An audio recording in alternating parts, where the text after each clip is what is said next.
తీసుకున్న తర్వాత రోహిత్ ఉన్నారు వర్జీనియా నుంచి. రోహిత్ గారు. హలో అండి. యా రోహిత్, నమస్తే. హలో అండి, నేను వాళ్ళది ఇప్పుడు చూస్తుంటా అండి, గుడ్ ప్రోగ్రామ్. సో నా ఫస్ట్ క్వశ్చన్ ఏంటంటే అండి, జనసేన పార్టీ అసలు అంటే ముఖ్యమంత్రి అవసరం లేదంటారు, మరి ఇంకా రాజకీయాలు ఎందుకండి? ఒక నాయకుడు ఉన్నప్పుడు ముఖ్యమంత్రి కావాలని అందరికి ఉంటది కదా.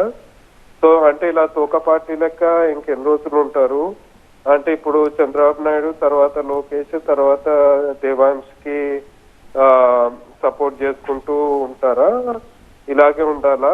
ఇంకా అంటే ఇంకా మార్పు ఉండదా? ఇంకా మనకు ముఖ్యమంత్రి అవసరం లేదా అనేది ఫస్ట్ థింగ్. సెకండ్ థింగ్ ఏంటంటే అండి, ఒకటి అంటే ఇప్పుడు జగన్మోహన్ రెడ్డి అని మాట్లాడతారు, కానీ మీ అసలు ఏంటి మీ ఉమ్మడి ఇదేంటి, కార్యాచరణ ఏంటి? తెలుగుదేశం వాళ్ళేమో మేము 160 గెలుస్తామని అచ్చెన్నాయుడు అంటారు. సో ఇంకా 160 వాళ్ళే గెలిస్తే మీరు అంటే ఇంకా మిగతా ఉన్నది 15 సీట్స్. అంటే మీకు ఇచ్చేదేని, మీరు గెలిచేదేని ఏంటి? అసలు ఈ జనసేన పార్టీనేనా ఏంటి ఇది అసలు అని అసలు మాకేమీ అర్థం అవ్వట్లేదండి. Please explain. Thank you. Right Rohit, I'll extend Rohit's question. Actually నేనే అడుగుదాం అనుకున్నాను, Rohit has got my question.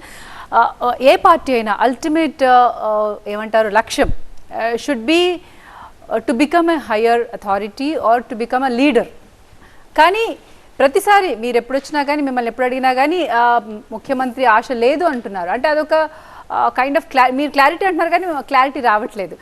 ముఖ్యమంత్రి పోనీ ఇలాగైనా మీరు లైన్ తీసుకొని నేను ముఖ్యమంత్రిని అవ్వాలి, నేను ప్రజల ఆలనా పాలన చూడాలి అన్న లైన్ తీసుకుంటే ఇంకొంచెం ఉండేదేమో. That's what Rohit is asking.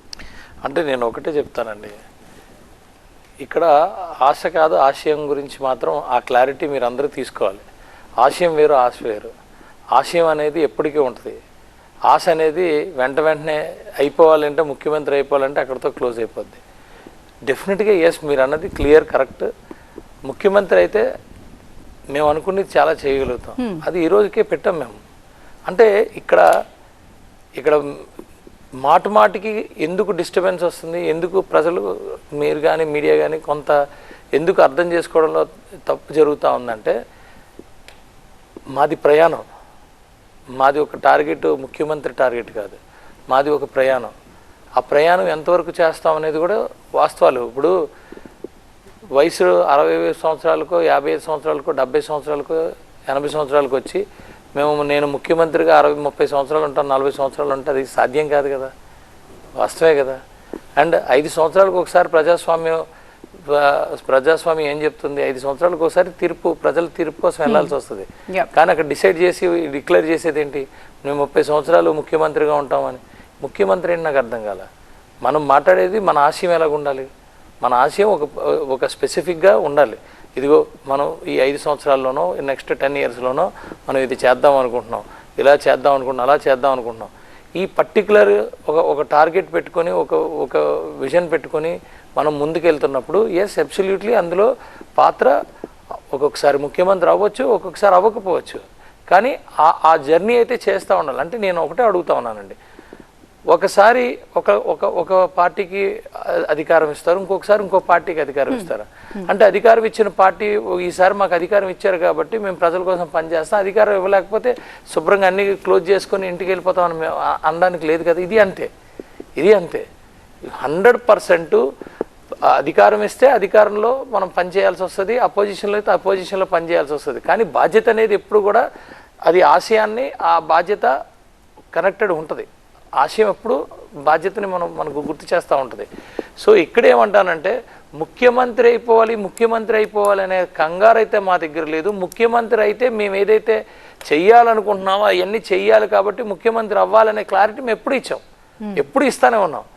ఇక్కడ చాలా క్లారిటీ. కానీ ఇక్కడ ఆశకి ఆశయానికి ఉన్న డిఫరెన్స్ మీరు అందరూ గమనించుకుంటే, పవన్ కళ్యాణ్ గారు ముఖ్యమంత్రి అనే ఏదైతే టాపిక్ జరుగుతుందో దానికి ఆన్సర్ వస్తుంది. ఇది చాలా క్లారిటీగా మేము మాట్లాడతాం. 2, ఆయన ఎంతసేపు 160 సీట్లు తెలుగుదేశంకి వచ్చేస్తే ఇంకా 15 సీట్లు మీకు ఇస్తారా? సారీ అండి, 160 సీట్లు మేము గెలుస్తాం ఉమ్మడిగా అని చెప్పి ఎక్కడన్నా చెప్పుకుంటున్నారు. అంతేగాని ఏదో మా రోహిత్ గారు అన్నట్టు 160 సీట్లు తెలుగుదేశం ఇస్తే మాకు 15 సీట్లు నెవర్, అది కరెక్ట్ కాదు. 100% మేము ఎన్ని ఏంటనే దాని మీద మాకుంది. అలాగే తెలుగుదేశం పార్టీకి కూడా ఉంది. దీంట్లో చాలా క్లారిటీతో ఉన్నాం. మేమిద్దరం కలిసి ఈరోజు అలయన్స్గా వచ్చామంటే అది చాలా క్లారిటీగా ఒకరికొకరు రెస్పెక్ట్ ఇచ్చుకుంటూ ముందుకెళ్తున్నాం. ఏదో అక్కడక్కడ దొర్లుతాయి మాటలు, దొర్లాయని చెప్పి అదే ఎండ్ అనుకోవడం అది కరెక్ట్ కాదు. Point number 1. రెండో పాయింట్, ఒక ఆశయంతో ఇద్దరం కలిసి ఒక దగ్గరికి వచ్చినప్పుడు ఆశయాన్ని కోసం మనం చూసుకోవాలి, కానీ కేవలం ముఖ్యమంత్రి సీట్ల లేకపోతే ఇంకోట. ఎస్, అబ్సల్యూట్లీ తెలుగుదేశం పార్టీ కార్యకర్తలకి వాళ్ళకు ఉండాల్సిన ఆశ వాళ్ళకు ఉంటుంది. మా కార్యకర్తలు, మా జన సైనికులకి, మా వీర మహిళకి మాకు ఉండాల్సిన ఆశ మాకు ఉంటుంది. ఇవి ఆశలు కాదు కదా వచ్చింది. ఆశల కోసం వచ్చుంటే మేము కొట్టుకునే వాళ్ళం, సీట్ల కోసం, ముఖ్యమంత్రి పదవి కోసం కొట్టుకునే వాళ్ళమే. ఇక్కడ ఆశయం కోసం వచ్చినప్పుడు క్లారిటీ మా నాయకులకి ఉండాలి, బయట నాయకులకు ఉండాలి, ప్రజలకు ఉండాలి, మీడియాకు ఉండాలి. రైట్.